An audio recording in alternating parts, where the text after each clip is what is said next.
ourselves fighting the current, swimming with all our strength toward the shore, but instead being pushed farther away. I called to our daughter, "Are you okay? Keep swimming." And she would answer, "Yeah, I'm okay," with her head barely bobbing above the snow-white foam. But I was beginning to feel desperate to get out of the water and to get her out with me. I could hear Benji's voice in my head, remarking that if we were to get caught up in the current, which of course we were sure that we would not, the tree sticking out from the shore at the edge of the bay would be our last chance to get out, and we wouldn't want to let the current take us much farther due to the falls a little ways up the river. I know. As I typed this story out, the whole thing really didn't sound like a good idea. But we are kind of an audacious group. From my view in the water, the last chance tree was getting rapidly closer. And as it did, my panic rose. Everything in me swam for that tree. I kept calling out to my daughter, probably more to reassure myself, who was farther out in the water than I was. "It's going to be okay. You can do it. Swim hard." I craned my neck to see her as I swam with all my might. We were going to make it. As I reached my right hand out toward her, I used my other one to grab for an overhanging branch. The limb snapped off in my hand. I felt like I was watching myself in some kind of movie scene, willing myself to make it to the shore and somehow get my daughter there with me. The current crashed my legs against jagged rocks, still pulling my body fast away from the bank I was reaching for, and still pulling my baby fast and away from my outstretched arm. As I finally grabbed hold of another branch, I turned to reach for my daughter, but she was too far away, her arms outstretched, her head barely visible over the white foam of the rapids. I thought I heard her call for me as she was swept around the corner, out of my view, into the vast, swirling water. I know what you were thinking. A mother's worst nightmare. And it was.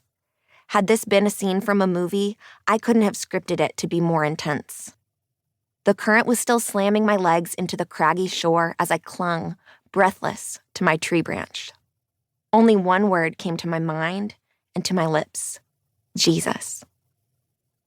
I'm not quite sure now, looking back, if I was actually yelling it or only crying out in my mind, over and over, "Jesus, Jesus, save her. Please, Jesus." I had no idea what was around that bend in the river. Benji had mentioned falls up ahead, but I didn't know how far, and all I could do was imagine the worst.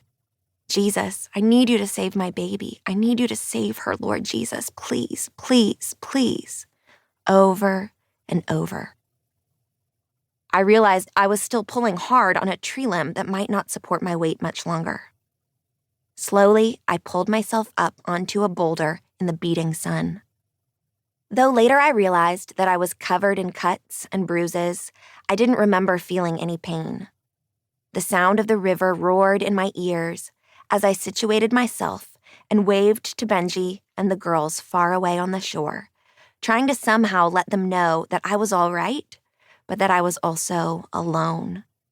I was too far away to make out the expressions on their faces, and I wasn't sure how much they had been able to see. No one seemed to be moving very frantically, though I later learned that a few of them had run up to get help from someone at the campsite. And I wondered why no one was screaming or crying in horror at the fact that I had surely just lost their sister to the raging rapids. I tried yelling to them that I couldn't see her and she wasn't safe, but the rushing water drowned out my voice. A few of them waved back, seemingly unfazed. As I watched my family walking toward me, I never stopped calling out to Jesus to save our daughter. I don't know how long I sat there. It felt like a blink and also an eternity. It was certainly long enough to envision every possible worst-case scenario. I chided myself for being so foolish and overconfident and not heeding the warning of the sign. My mind filled with thoughts of having to search the river for a body. I sat on my rock, exhausted from both the river